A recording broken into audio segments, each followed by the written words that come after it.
جسم کے جتنے اعضاء و جوارے لگیں گے، جتنے محسوسات لگیں گے، استعمال میں آئیں گے، اتنا زیادہ وہ پلاننگ انسان کے دماغ پر متصور ہو سکے گی۔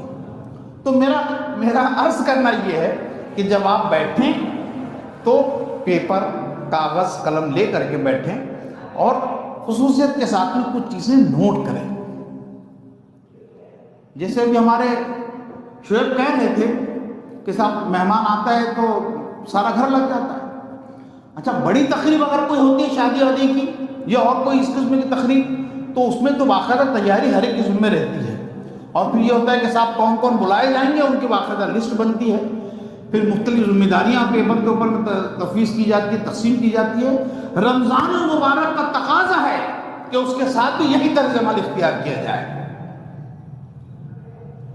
تو آج کل